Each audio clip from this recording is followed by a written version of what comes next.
कि उससे सर एक प्रश्न था, जैसा भी आपने धर्म का बताया कि जो धारण किया जाए वो अधर्म, उसी तरह से सरल शब्दों में आध्यात्मिकता। एक महिला नीलम देवी बन जाती है और एक महिला झांसी की रानी बन जाती है, तो क्या चीज है जो आपको इधर ले जाता है या उधर ले जाता है? तो बाहरी किसी चीज की तलाश को अध्यात्म नहीं कहते। तुम कभी भी गुलाम हो नहीं सकते स्थितियों के बाहरी। तो अगर तुम गुलाम बने भी हो तो ये तुम्हारा अपना चुनाव है। बताइए जितना समय मिल रहा है इसी। मैं आचार्य जी ये पूछना चाह रहा था कि जनरली आपने उस दिन कहा था कि बिल्कुल ईद की उर्दू में सभी को सबसे ज्यादा एनर्जी होती, बट अभी आप यहाँ देखिए हम सब लोग है ना थोड़े से 40 प्लस आए, तो इस समय में अपनी खुद के सुधार के लिए क्या चीजों पे फोकस करें, अब क्या चीजें करें, क्योंकि अभी भी सब अपने करियर में भाग ही रहे हैं, पर जो आपने बातें कही थी उसका मुझे लगता है कि हमें कुछ अभी ये नहीं सोचना चाहिए कि हम 20-30 के नहीं है। 20-30 की और मत देखिए, 60-70 की और देखिए। अगर देखेंगे कि 20-30 के नहीं है तो लगेगा कि जो स्वर्ण काल था वो चला गया, अब ऊर्जा और ताकत कम हो रही है, ऐसे मत देखिए। देखिए कि गनीमत है कि अभी 60-70 के तो नहीं है ना, तो अभी जितना जल्दी जो सार्थक काम कर सकते हो कर लो, नहीं तो कल तो जितनी अभी सामर्थ्य है उससे कम ही होनी है।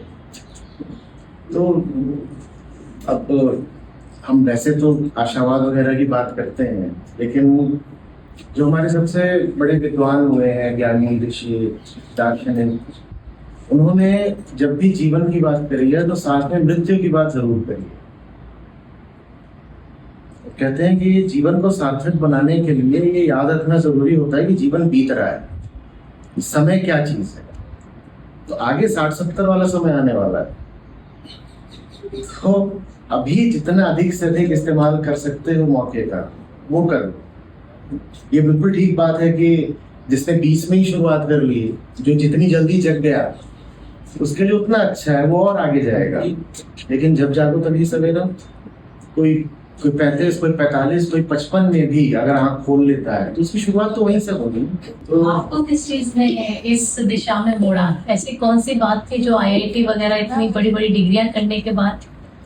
IIT में तो तकनीकी ज्ञान मिलता है ना, IIT में तो तकनीकी ज्ञान मिलता है, IIM में मैनेजमेंट प्रबंधन की शिक्षा मिलती है, लेकिन दर्शन की तो नहीं मिली थी फिर? दर्शन की तो नहीं मिली थी, लेकिन जिंदगी तो अपने आप में बहुत बड़ी चीज है। और आप जिंदगी को देखते हो, उसमें आपको दुख, असमानता, विषमता, अन्याय, बहुत सारी बातें दिखाई देती हैं।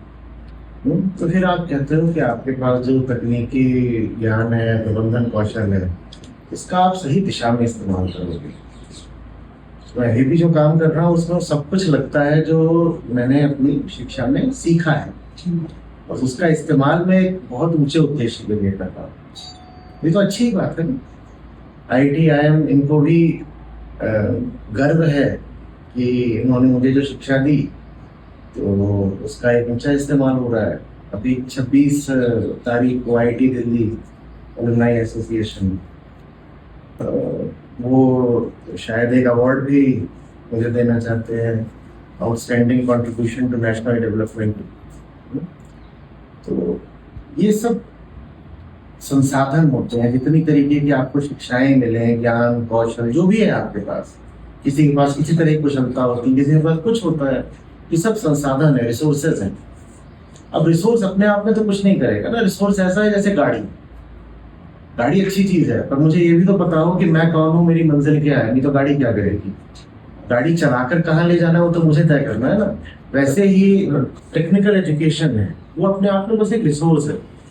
आपके हाथ में एक ताकत आई है, उस ताकत का इस्तेमाल क्या करना है वो बिल्कुल अलग बात होती है ना। लगभग न्यूक्लियर एनर्जी जैसी बात है, वो आपके हाथ में एक ताकत है, आप उसका इस्तेमाल बहुत अच्छे उद्देश्यों के लिए भी कर सकते हो, और उसका इस्तेमाल विध्वंसात्मक भी हो सकता है।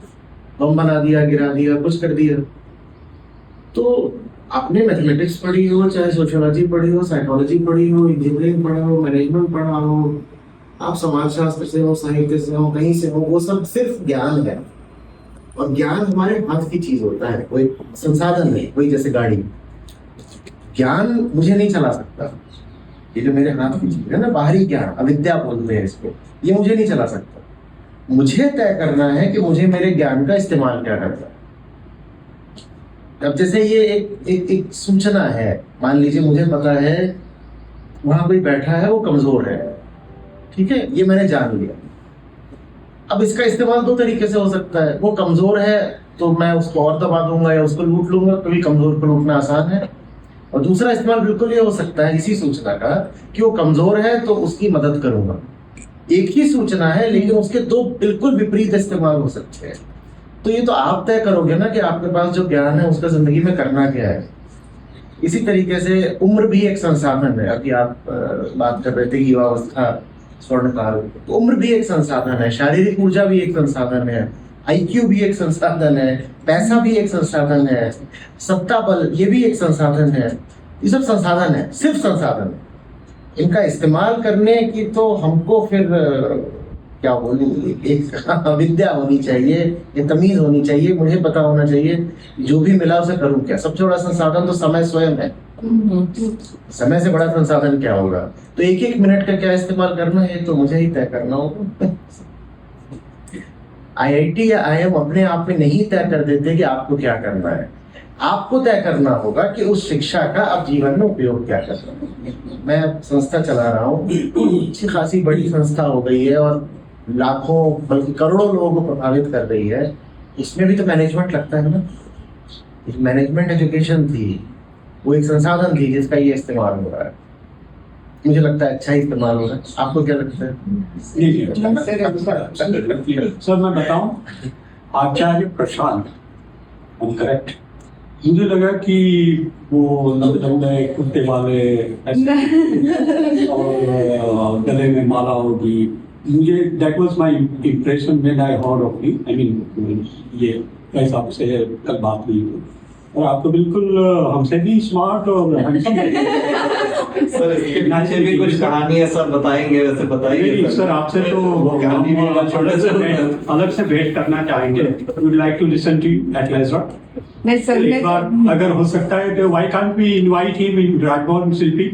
सर आप मैं तो अभी सोच रही थी कि सर का लेक्चर मतलब आज हो जाता, लेकिन इतनी शॉर्ट नोटिस में हुआ। You belong to? I'm returning to Delhi. Your base is in Greater Noida. Noida, in Delhi. Yes. तो मतलब कि just overnight I mean after by airfare आपको बुला लेते हैं तो इट्स एन आवर्स जर्नी।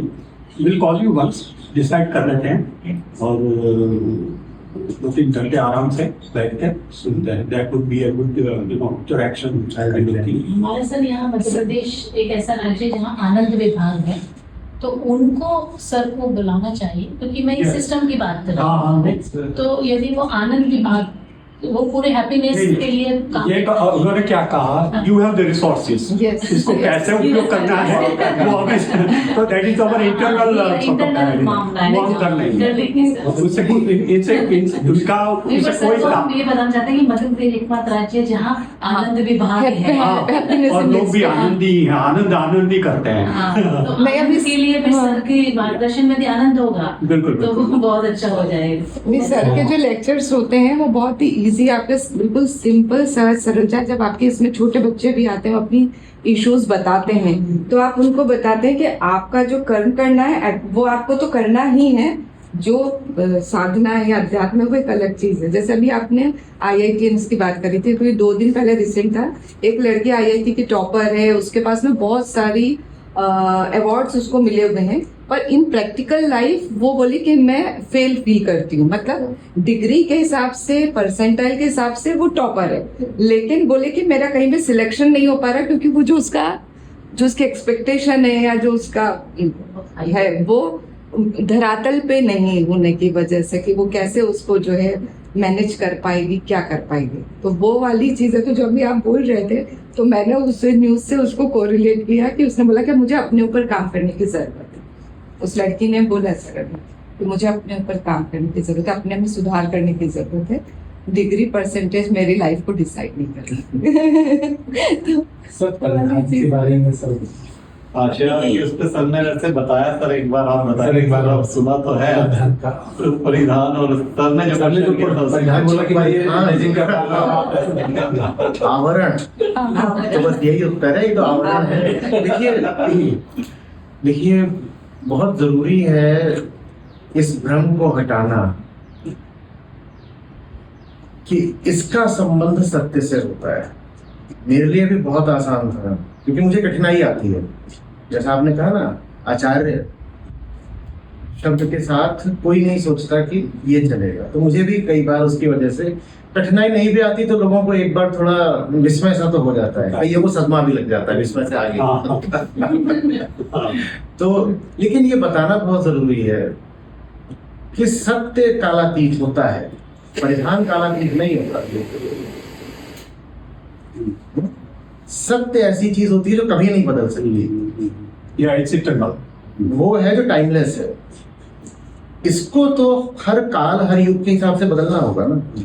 अब बड़ा पाखंड हो जाएगा अगर मैं कपड़ा 12वीं शताब्दी का पहनूं लेकिन मोबाइल फोन इस्तेमाल करूं।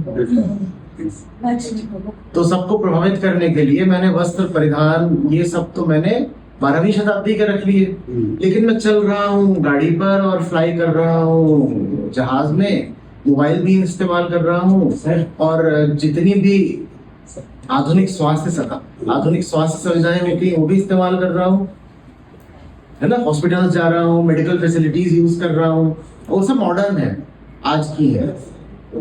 लेकिन कपड़े मैंने पहन रखे हैं आज से 1000 साल पहले के, और ये कपड़े पहन करके, पुराने कपड़े पहन करके मैं लोगों को ये संदेश दे रहा हूँ जैसे धर्म का संबंध कपड़े से है। तो ये समझना बहुत जरूरी है कि धर्म का संबंध हमारे बाहरी खोल से नहीं है, धर्म का संबंध हमारी बाहरी खोल तो बदलता रहेगा, वो तो समय अनुसार बदलता है। जो भीतर की चीज होती है ना, सच्चाई का, मुक्ति का, सत्य का, धर्म का संबंध उससे होता है। नहीं तो फिर पाखंड आ जाता है कि भीतर कुछ भी चलता रहे, बाहर आप सन्यासियों जैसे कपड़े पहन लो तो आप कहला जाओगे कि ये तो बड़े सन्यासी हैं, योगी हैं, तपस्वी हैं, ऋषि हैं, कुछ भी कहला सकते हो। सिर्फ वस्त्र धारण करने से हो जाएगा क्या? तो ये काफी विचार के बाद तय किया गया था कि जैसी दुनिया है, जो समय चल रहा है, कपड़े तो उसी के हिसाब से होने चाहिए, है ना। और अगर मुझे फिर पीताम्बर ही धारण करना हो तो फिर मैं आज के युग की टेक्नोलॉजी भी ना इस्तेमाल करूं। लेकिन टेक्नोलॉजी तो मुझे चाहिए क्योंकि मेरा मिशन टेक्नोलॉजी पर ही चलता है। तो ये नहीं कर सकता कि मॉडर्न टेक्नोलॉजी के साथ एंशिएंट क्लोथ्स पहनूं, बेतुकी बात। मैं तो वैसे भी आपका जब लेक्चर सुनने गया तो मैंने देखा आपने जितने भी डेटा आपने दिए, मैं उससे मैं गूगल सर्च ही कर रहा हूँ, सारे के सारे सर का जितना भी साइंस का सर ने जितने भी डेटा दिए साइंस को लेकर या विश्व की जनसंख्या को लेकर, एक एक डेटा आप यदि चेक करोगे तो बहुत ही मतलब बिल्कुल सत्य था वो। मतलब उसके बाद एक्यूरेट होने के अलावा भी ये था कि हम बाकी किसी भी पंडित को या किसी आचार्य जी को सुने तो वो कभी भी इस तरह के डेटा पे बात नहीं करते। आपके सारे डेटा बिल्कुल साइंटिफिक और बिल्कुल वैसे थे। तो मुझे ये डेटा साइंटिफिक है, ये बात भी धर्म की ही होती है। धर्म तथ्यों का बहुत सम्मान करता है, क्योंकि जो तथ्य में नहीं जी रहा वो कल्पना में जिएगा, और जो कल्पना में जी रहा उसे मुक्ति कैसे मिलेगी। तो धार्मिक आदमी की तो ये पहचान है कि वो फैक्ट्स की बहुत कद्र करेगा। तो उसे डेटा पता होना चाहिए। अगर आपको डेटा नहीं पता है तो फिर आप कोई भी हवाई मानसिक काल्पनिक बात करोगे, उससे आप लोगों को प्रभावित तो कर सकते हो कि ऐसा होता है, वैसा होता है, ये लोग है, वैसा है, काफी सारी बातें, लेकिन उन बातों से जमीनी समाधान नहीं निकलेंगे। जबकि धर्म का उद्देश्य ही यही है कि इसी जमीन पर, इसी जन्म में हम जो जिंदगी जी रहे हैं वो दुख से मुक्त हो पाए। धर्म, वास्तविक धर्म, हम सनातनी कहते हैं ना अपना, वैदिक हमारा धर्म और वेदांत उसका दर्शन। तो वो बात आपको स्वर्ग पहुंचाने की नहीं करता है, बिल्कुल नहीं करता है। लोगों को बात पता नहीं। इस सनातन धर्म का उद्देश्य ये नहीं है कि आपको अगला जन्म अच्छा मिल जाए या आप स्वर्ग पहुंच जाओ मृत्यु उपरांत, ऐसा नहीं है। सनातन धर्म आपको ठीक अभी दुख से मुक्ति देना चाहता है ताकि आप जीवन मुक्त की भांति जी सकें। भाई मुझे अभी समस्या है ना, हर आदमी अपने दुखों में उलझा हुआ है, समस्या उलझन ये वो, आप कोई नहीं मिलेगा ऐसा जो कहे कि कहीं कोई उलझाव नहीं है। तो धर्म का उद्देश्य हमारे जो आज के उलझाव दिन प्रतिदिन के, चाहे वो पारिवारिक हो, सामाजिक हो, वैश्विक हो, कैसे भी उलझाव हो, उनको सुलझाना है। तो डेटा, फैक्ट्स, तथ्य ये तो चाहिए ना। काल्पनिक बातों से जमीन की समस्याएं थोड़ी सुलझेंगी। सर एक प्रश्न था मेरा कि जो आध्यात्मिक रास्ता है वो साधन होना चाहिए या साध्य होना चाहिए? और एक और क्वेश्चन था कि अगर हम उस बात को फॉलो करते हैं और अगर हमें अल्टीमेटली कोई मतलब हम अगर दर्शन भी पढ़ते हैं तो या तो हमें फैक्ट्स मिलते हैं तो उसके प्रॉज एंड कॉन्स सब होते हैं, अल्टीमेटली हमें कोई उत्तर नहीं मिलता है, तो मानसिक शांति की जगह और ज़्यादा दिमाग आपका उलझा रहता है, तो उस उलझन से शांति नहीं मिलती है। तो इन दोनों के बीच का सही रास्ता क्या हो कि हम उस दिशा में जाएं तो वो दिशा भी शांति दे और एटलीस्ट आंसर ना मिले तो अशांति प्राप्त ना हो? असल में क्या हो जाता है कि जो उलझा हुआ हमारा मन है ना, उसी उलझे हुए मन से हमारी शांति की परिभाषा भी निकलती है। नहीं तो हमें पता क्या कि शांति क्या होती है। हर आदमी शांति चाहता है और है अशांत। अब मैं अशांत हूं पर मैं शांति चाहता हूं, माने मैं शांत तो नहीं हूं, पर अशांति की स्थिति से ही मैंने शांति का एक चित्र खींच दिया है। तो मुझे शांति नहीं पता, शांति मेरे लिए कल्पना मात्र है। और कल्पनाओं को लक्ष्य बना के दौड़ो तो गड़बड़ हो सकती है। शांति मेरे लिए सिर्फ एक कल्पना है, और कल्पनाओं को जो लक्ष्य बना के दौड़ेगा उसका तो पता नहीं क्या हो जाएगा। मैं कल्पना कर सकता हूँ कि वहां पेड़ के ऊपर कुछ है और मैं दौड़ रहा हूँ और पता नहीं क्या होगा मेरा। तो दर्शन वास्तव में कहता है कि लक्ष्य मत बनाओ, आगे का जो वर्तमान में तुम्हारी स्थिति है उसी में प्रवेश कर जाओ। अगर आपके पास उलझन है और अशांति है, उसी पे गौर करिए। ये अशांति क्या चीज है? ये मत कहिए मुझे शांति चाहिए, आप कहिए ये अशांति क्या चीज है, मैंने कैसे पकड़ रखी है। और हमेशा अपने आप को सशक्त भी मानिए और जिम्मेदार भी।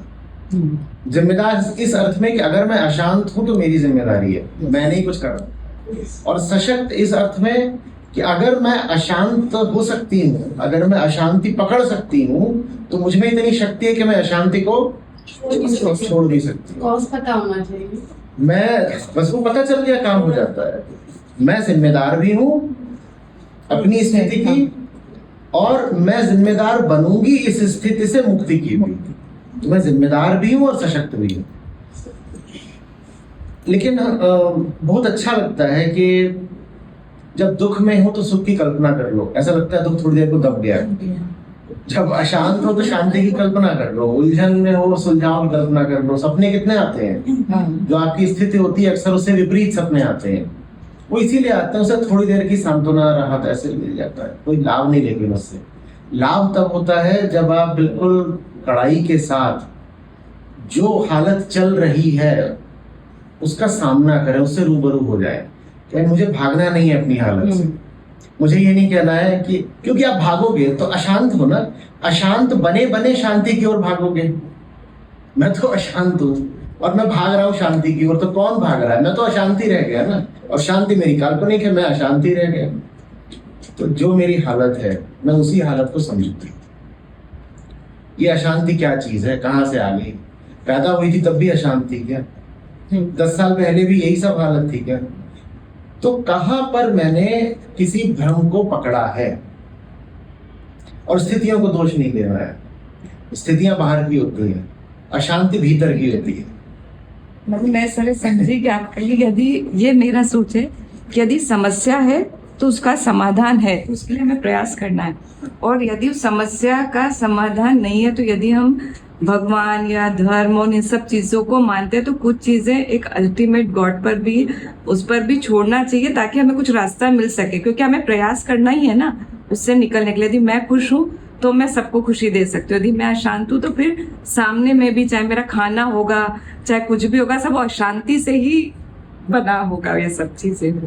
इस पर मालूम है सनातन दर्शन क्या कहता है? कहते जब आप भगवान के पास जाते हो तो भगवान कहता है कि मेरी ताकत तो तुम्हारे भीतर बैठी हुई है, मेरी ताकत तुम्हारे भीतर बैठी हुई है।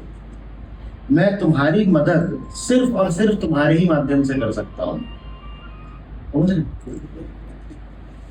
मैं तुम्हारी मदद किसी भी और तरीके से नहीं कर सकता। मदद अगर तुम्हारी होनी है तो साधन भी, आपने साधन की बात करी थी कि मदद अगर तुम्हारी होनी है तो साधन भी तुम स्वयं ही बनोगे। तुम्हें ही अपनी मदद का जरिया बनना पड़ेगा। और वो जरिया कैसे बनना पड़ेगा? कि समाधान मत मांगो, समस्या को ही समझो। जिसको हम भगवान कह रहे हैं वही समाधान है। वो तो मौजूद है, समाधान तो मौजूद है, पर वो समाधान जो है वो छुपा रह जाता है एक कोहरे के नीचे, धुएं के नीचे। श्री कृष्ण कहते हैं कि जैसे आईना होता है ना, और कुछ दिखाई नहीं देता क्योंकि वो छुप जाता है धूल के नीचे। दहकती आग होती है फिर भी वो दिखाई नहीं देती क्योंकि छुप जाती है धुएं के नीचे। वैसे ही भीतर जो भगवान बैठे हैं वो छुप जाते हैं अहंकार के नीचे। तो भगवान को नहीं पाना होता, अहंकार को हटाना होता है। भगवान माने समाधान और अहंकार माने समस्या, है ना? समस्या। तो ये जो समस्या है इस पे गौर करिए। समाधान पाने की हड़बड़ी मत दिखाइए, समाधान मौजूद है, हमें दिख नहीं रहा क्योंकि हमारे और समाधान के रास्ते में अहंकार खड़ा हुआ है। उसको गौर से देखेंगे ना कि ये समस्या आई कहाँ से। समस्या समस्या समस्या, समस्या को ही समझने पर सारा जोर लगा दीजिए। समस्या समझ में आ गई तो समाधान तो सामने ही है। जैसे कह रहा हूं, समस्या समझ में आ गई तो समाधान सामने ही है। समस्या सुलझानी नहीं पड़ती, समस्या समझनी पड़ती। समस्या अगर समझ में आ गई, हमें भ्रम रहता है। देखिए अपने समस्या तो हम समझते ही हैं, नहीं, हमको ये भ्रम है कि हम समस्या समझते हैं। हम कहते हैं समस्या समझ में आ गई, चलो समाधान पूछते हैं। ये नहीं करना होता। अगर समस्या सुलझ नहीं रही है तो मतलब अभी समस्या समझ में नहीं आई है, क्योंकि समझना ही सुलझाव है। आप समझ गए होते तो समस्या सुलझ गई होती। तो समाधान मत खोजिए, समस्या कोई समझने पे और जोर लगाइए।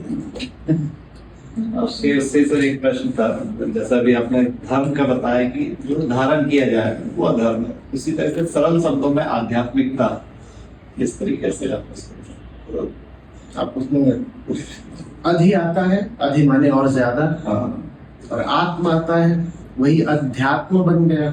तो आत्म माने मैं। तो हर आदमी मैं करता है और सोचता है कि स्वयं को जानता है, पर स्वयं को और बेहतर जानना, अधि वही है जैसे अधिक बनता है, तो स्वयं को और बेहतर जानना अध्यात्म है। तो बाहरी किसी चीज की तलाश को अध्यात्म नहीं कहते। बाहरी कोई तलाश, ना पृथ्वी लोक पर, ना देवलोक पर, ना किसी लोक में बाहरी किसी तलाश को अध्यात्म नहीं बोलते हैं। स्वयं को ही और बेहतर जानने को अध्यात्म बोलते हैं। तो क्या मैरिड लाइफ डिस्ट्रैक्शन है अध्यात्म की दिशा में? हमारी लाइफ मैरिड लाइफ डिस्ट्रैक्शन है या उसके साथ साइमल्टेनियसली फॉलो किया जा सकता है? ये अध्यात्म तो खुद को समझने के लिए होता है ना। अध्यात्म कोई काम नहीं है कि मैरिड लाइफ में दूसरे काम आ जाते हैं तो अध्यात्म के लिए समय नहीं निकलता। अध्यात्म कोई काम नहीं है।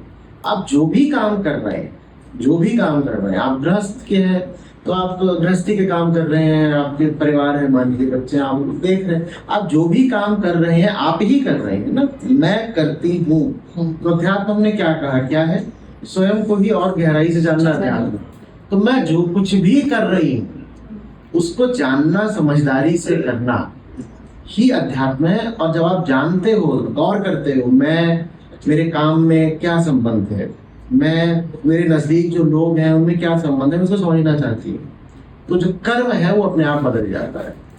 बोध कर्म को बदल देता है। बोध की गहराई कर्म को शुद्ध कर देती है, सही कर्म को जन्म दे देती है। यही अध्यात्म है। तो फर्क नहीं पड़ता आप जीवोगी किस अवस्था में है। आप मैरिड हैं तो मैरिड हैं, आप जिस भी हालत में हैं उस हालत को समझिए। ये अध्यात्म है। ये मेरी स्थिति क्या है, मैं सचमुच जानती भी हूँ, ये मेरे रिश्ते क्या है, ये मेरा काम क्या है, ये मेरी नौकरी क्या है, ये मेरे लक्ष्य क्या है। कुछ बातों से मैं चोटिल हो जाती हूँ, चोट क्या चीज होती है, कुछ मेरी आशाएं भविष्य की, ये सब क्या चीज है, ये जानना अध्यात्म। सर एक महिला फूलन देवी बन जाती है और एक महिला झांसी की रानी बन जाती है, एक व्यक्ति अब्दुल कलाम बनता है, एक वीरप्पन बनता है, तो क्या चीज है जो आपको इधर ले जाता है या उधर ले जाता है? आपका अपना चुनाव और कुछ भी नहीं, और कुछ भी। भाई देखिए, सच्चाई भी यही है और वेदांत दर्शन भी यही बोलता है कि किसी दूसरे को जिम्मेदार ठहरा ही नहीं सकते। प्रकृति तो संयोगों का प्रवाह है, उसको उत्तर क्या देना है ये तुम पर निर्भर करता है। तुम्हारे पास चुनने का अधिकार है क्योंकि तुम चैतन्य, और चेतना का मतलब ही चुनाव होता है। तो बाहर बहुत कुछ हो सकता है, लेकिन बाहर जो कुछ भी था ना उसको दोष दो ना श्रेय दो। ले दे करके तुम्हारी जो भी हालत है वो चुनाव तुम्हारा है। तो सारी जिम्मेदारी वेदांत आपके ऊपर डाल देता है। अब तो लोग घबराते हैं, इसीलिए लोग कहते हैं अरे हमें ही जिम्मेदार बना दिया। लोग कहना चाहते हैं अगर मैं डाकू बन गया, वीरप्पन बन गया, तो परिस्थितियां जिम्मेदार है। मैं क्या करता, मैं भी अच्छा बच्चा था, लेकिन मैंने अपने चारों तरफ गरीबी देखी, अन्याय देखा, तो मैंने बंदूक उठा ली, मैं तस्कर बन गया। हम यही कहना चाहेंगे। हमारे ऋषि नहीं सहमत होते, बोलते हैं कुछ नहीं। तो तुमने चुना है, तुम कभी भी गुलाम हो नहीं सकते स्थितियों के बाहरी।